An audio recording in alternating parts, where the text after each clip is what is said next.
네, 우리 찬송가 268장입니다. 268장 찬양하겠습니다.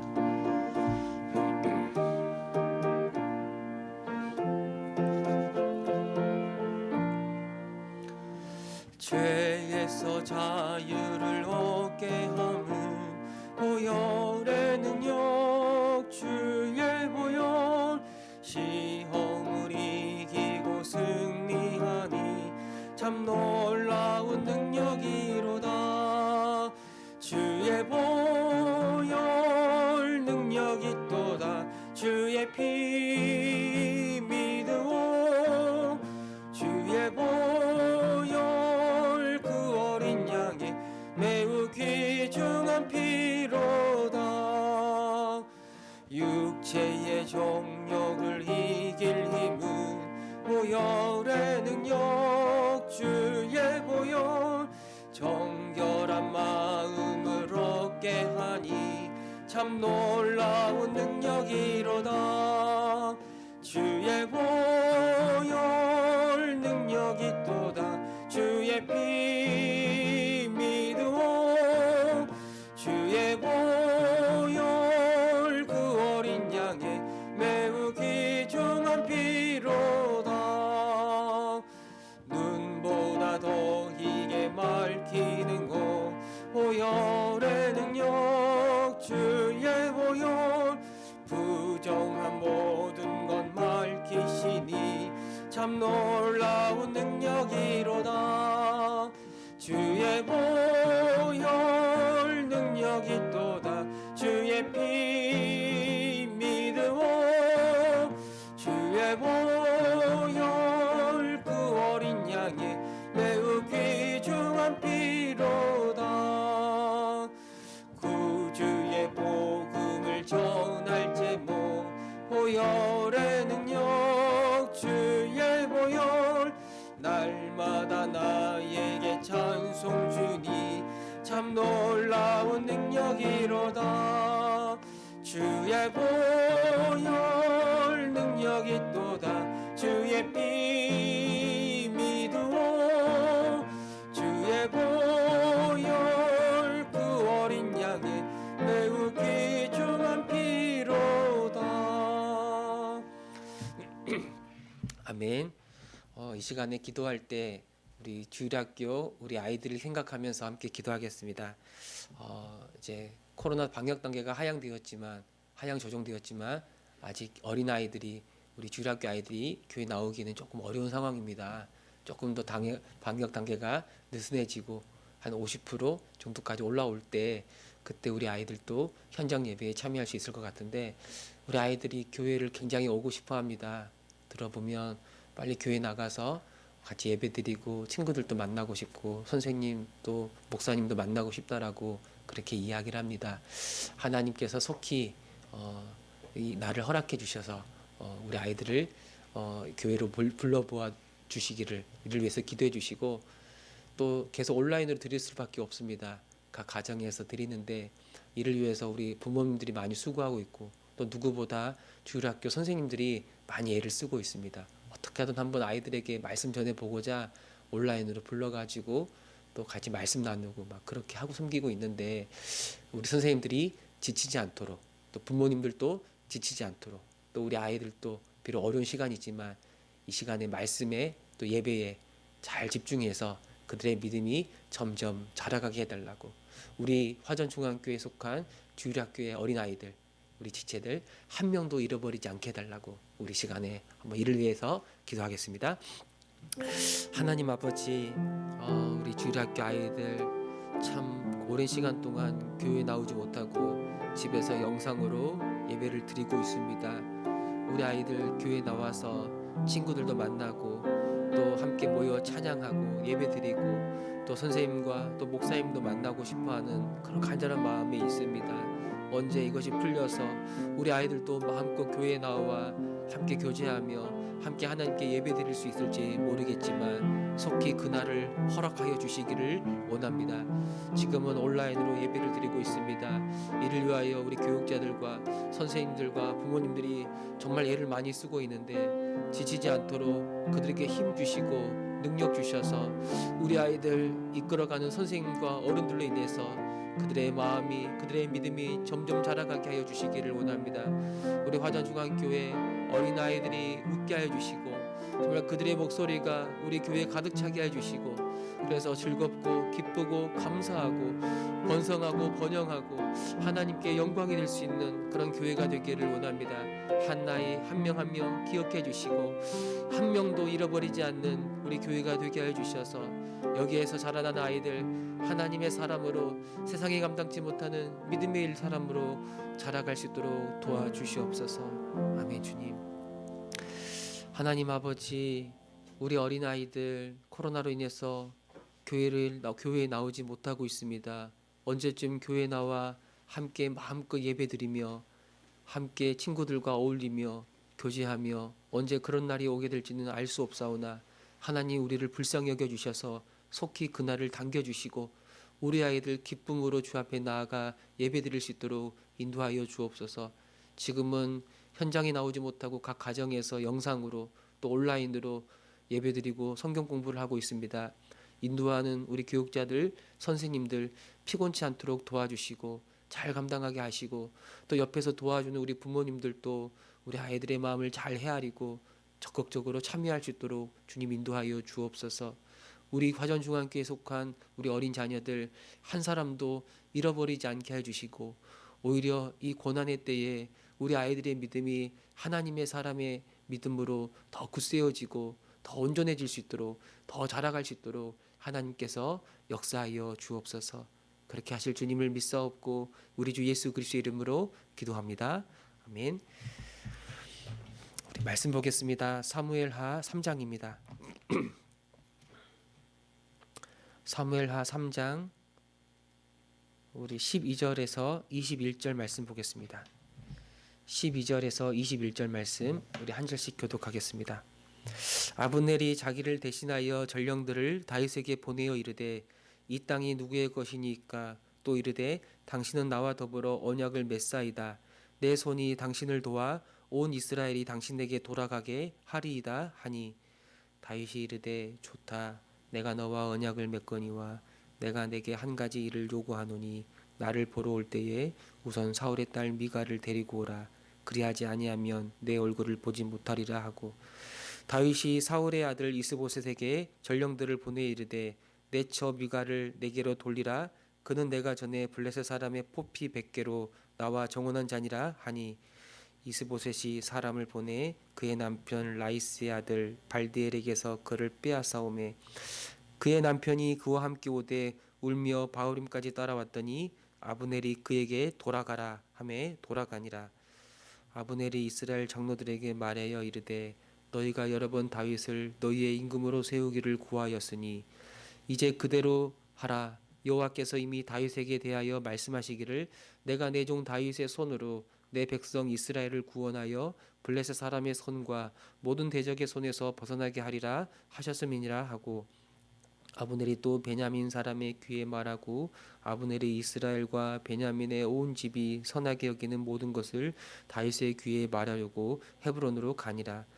아브넬이 부하 20명과 더불어 헤브론에 이르러 다윗에게 나아가니 다윗이 아브넬과 그와 함께한 사람을 위하여 잔치를 배설하였더라. 같이 읽겠습니다. 아브넬이 다윗에게 말하되 내가 일어나 가서 온 이스라엘 무리를 내 주 왕의 앞에 모아 더불어 언약을 맺게 하고 마음에 원하시는 대로 모든 것을 다스리게 하리이다 하니 이에 다윗이 아브날을 보내매 그가 평안히 가니라. 아멘. 이 사울의 집안과 다윗의 집안 사이에 이 전쟁이 지속되는 동안 이 사울의 집은 점점 약해져 가고 다윗의 집은 점점 강해져 갔다고 했습니다. 이 막강한 권력을 가졌던 사울 진영의 이 아브넬은 사울의 첩과 통관해서 자기가 사울의 뒤를 이어서 왕 노릇하고 있다라는 것을 보여주죠. 아무도 그의 권세를 막을 수가 없다는 거예요. 그러나 결국 이 일로 인해서 그 당시 이스라엘의 꼭두각시 왕이었던 사울의 아들 이스보셋과 갈등이 있고 그 사이에 분열이 일어나게 됩니다. 서서히 이스라엘이 그 사울의 진영이 망하고 있다라는 걸 보여주는 사건입니다. 이 아브넬은 이 다윗에게 전령을 보내서 자기와 언약을 맺자고 하면서 온 이스라엘 사람들이 당신에게 다윗에게 돌아오게 하겠다라고 그렇게 제안을 합니다. 그러다 다윗이 그 아브넬에게 당신이 만약에 나를 방문하기 위하여 온다면 반드시 사울의 딸 미갈을 데려와야 된다라고 또 말하죠. 이 미갈이 누군가? 미갈은 이 사울의 딸이지 않습니까? 사울의 딸이고 이전에 다윗이 대가를 지불하고 그 정원했던 그런 사람이죠. 자기의 아내죠. 그래서 자기 다시 하갈을 찾아오는 건 그의 남편이기 때문에 당연하고 아주 정당하다고 말할 수 있어요. 또 이 사울의 딸이기 때문에 이 미갈을 데려오는 건 이를 통해서 다윗은 자기가 사울 왕을 반역한 사람이 아니라 사울의 왕의 사위였고 그의 친족이므로 내가 당신들을 다스리는 이스라엘의 왕이 되는 건 정당하고 합법적이다라고 라는 사실을 보여주기를 원했던 것 같아요. 이 아브넬이 다윗의 요청을 받아들여서 이 미갈을 다윗에게로 데려갑니다. 그런데 이미 이 미갈은 이 발디엘이라는 사람의 아내가 되어 있었어요. 그 전에 사울이 그의 딸 미갈을 발디엘이라는 사람에게 시집 보내 버린 거죠. 뭐 어떻게 할 것인가? 이 아브넬은 어떻게 합니까? 발디엘에게서 이 미갈을 빼앗고 다윗에게로 데려가는 거예요. 이 발디엘은 울면서 미갈을 따라가지만 다시 돌아가라는 아브넬의 말에 결국 마음을 포기하고 집으로 돌아가게 되는 거예요. 사실 법적으로는 다윗이 그의 아내를 다시 데려가는 것, 하갈을 맞이하는 것은 문제가 되지 않을 수 있어요. 원래 미갈의 남편은 다윗이었고 합법적으로 뭐 이혼한 관계가 아니라 그녀를 빼앗긴 관계였기 때문에 그렇죠. 그러나 자신의 어떤 권력을 정당화하기 위해서 이 사울의 집안 사람이어야 된다라고 혹시 그가 생각한다면, 그래서 그런 마음을 가지고 그녀를 다시 데려온다면, 그리고 이미 이 하갈은 어떻습니까? 다른 남편의 아내가 되어 살고 있는데 그녀를 다시 데려온다면 과연 이런 모습들이 하나님 앞에서 옳은 모습이라고 말할 수 있을까?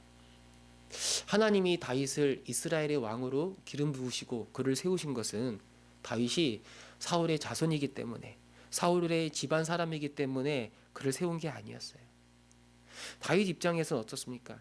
이스라엘 사람들의 마음을 얻기 위해서 자기의 신분이, 자신의 혈통이 어떤 사울과 반드시 얽혀 있어야 된다라는 것을 생각하고 그걸 증명해야 되기 때문에 그럴 수 있다라고도 생각할 수 있겠지만, 과연 이걸 위해서 자신의 어떤 정치적인 어떤 권세들을 합법화하기 위해서 다른 한 사람의 가정을 깨뜨린다는 게 과연 하나님 앞에 옳은 일일까?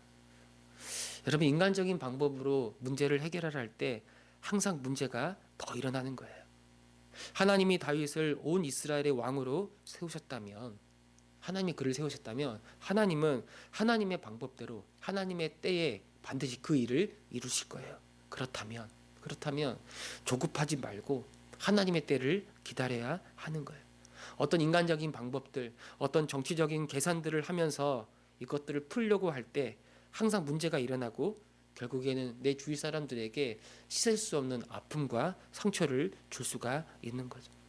어떤 자기 권력을 위해서라면, 자기 뜻을 이루기 위해서라면 다른 누군가를 희생해도 된다고 하는 것은 하나님 보시기에 옳은 것이 아닌 겁니다. 이 아브넬은 이스라엘 장로 다윗을 만나기 전에 여러 이스라엘 장로들을 만나고 그들이 과거에 이 다윗을 이스라엘의 왕으로 세우기 원했다는 것을 다시 한번 기억나게 합니다.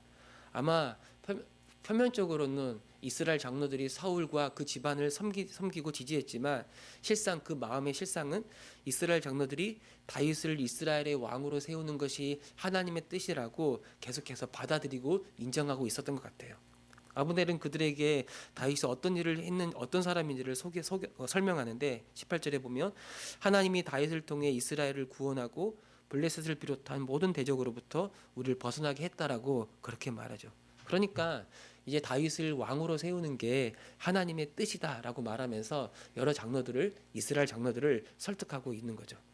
그리고 아브넬은 이 베냐민 지파와 여러 이스라엘 장로들의 요구를 듣고 다윗과 협상하기 위해 다윗에게로 향하는 거예요. 이 아브넬이 갑자기 이렇게 막 전령을 보내고 또 하가를 데려오고 또 이스라엘 장로들을 만나고 그래서 다윗에게 가는 이유가 무엇인가? 무엇인가? 그 고백처럼 하나님이 다윗을 통해 이스라엘을 구했기 때문에 정말 다윗을 이스라엘의 왕으로 세우는 것이 합당하다고 생각해서 지금 이렇게 일을 추진하고 있는 건가? 우리가 전체적으로 지난 시간 또 지지난 시간의 말씀들을 생각해 본다면 그게 아니라는 걸 알죠. 자기와 그 이스보셋 사이의 갈등과 분열을 수습하고 결국엔 자기 권력을 자기 권세를 유지하기 위해서 이런 일을 하고 있는 거예요. 그는 사실 이스라엘을 위해서 일하는 사람이 아니에요. 그는 하나님의 나라를 위해서 살아가는 인생이 아니에요. 자기 권력과 자기 탐욕과 자기 사랑에 취해서 어떤 일이라도 하는 사람이었고 지금은 이스보셋보다도 다윗을 이스라엘의 왕으로 세우는 것이 자기 권세와 자기 권력에 이득이 된다고 생각하는 사람이에요. 여러분, 우리가 주님의 일을 감당하고 이 주님의 몸된 교회를 세울 때 섬길 때 이런 아브넬의 마음이 우리 안에 일어날 때가 있는 거죠. 우리가 겉으로는 주님을 위해서 일한다 하면서도 겉으로는 주의 나라를 위해서 헌신한다고 하면서도 우리 마음속에 이런저런 인간적인 계산을 하고 사람들도 속이고 하나님도 속이려고 할 때가 있는 거예요. 그러나 우리는 분명히 알아야 됩니다. 하나님은 우리의 마음과 우리 중심을 보고 계시는 거예요. 우리의 동기와 우리의 생각과 우리가 정말 바라는 것이 무엇인지 하나님은 정확히 알고 있는 거예요. 아무리 우리가 그럴싸한 이유로 나를 포장하고 아무리 그럴싸한 이유로 나를 감출 수 있다 하지만 하나님의 그 눈을 불꽃 같은 눈을 피할 수 있는 인생은 아무도 없어요. 결국 하나님은 우리의 생각과 우리의 마음과 우리 중심을 모두 드러내시고 이 모든 잘못된 일들을 바로 잡으시고 하나님의 의를 이루시는 분이심을 우리는 알아야 하는 거예요.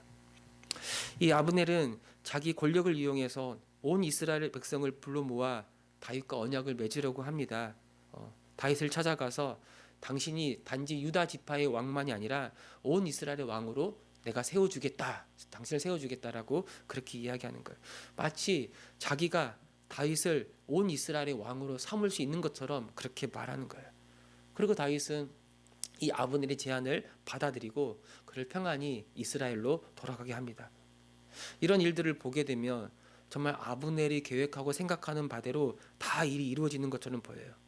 그의 탐욕대로 그의 생각대로 모든 일이 착착 이루어지는 것처럼 보이죠. 그러나 하나님은 이 교만하고 이 어리석은 이 아브넬의 계획을 이루어지는 것처럼 보이지만 결국에는 그를 통해서 하나님의 뜻이 이루어지게 하시는 거예요.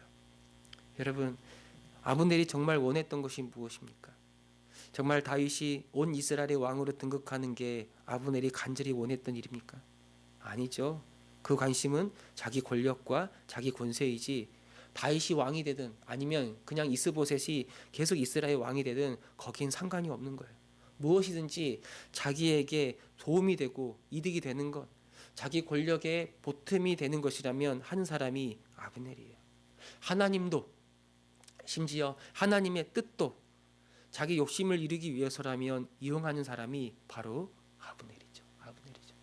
여러분, 우리도 은근히 이런 마음을 품을 때가 있는 거죠. 주님의 뜻이라고 말하는데 실상 그 마음과 중심에 자기를 자랑하고 자기를 높이고 싶은 마음이 있는 거예요.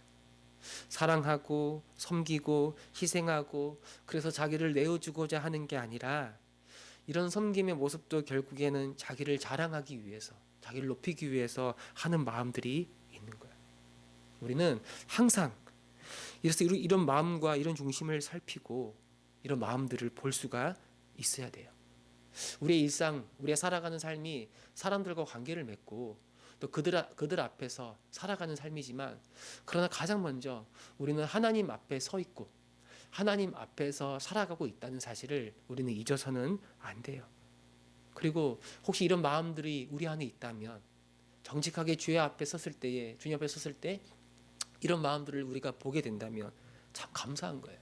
그런 마음을 보게 하시고 그런 걸 깨닫게 하신 것, 이건 다른 사람들에게 드러나지 않는 우리들의 마음이잖아요. 하나님이 그런 걸 보여주시고 깨닫게 하실 때 우리 너무 감사히 주 앞에 엎드리고 이런 마음들을 내려놓고 이런 완악하고 교만하고 나를 높이고자 하는 마음들을 내려놓고 정직하게 주님 앞에 서고 항상 이런 마음과 싸우며 나아갈 수가 있어야 되는 거예요. 하나님, 우리 안에도 내 안에도 이런 마음이 있습니다.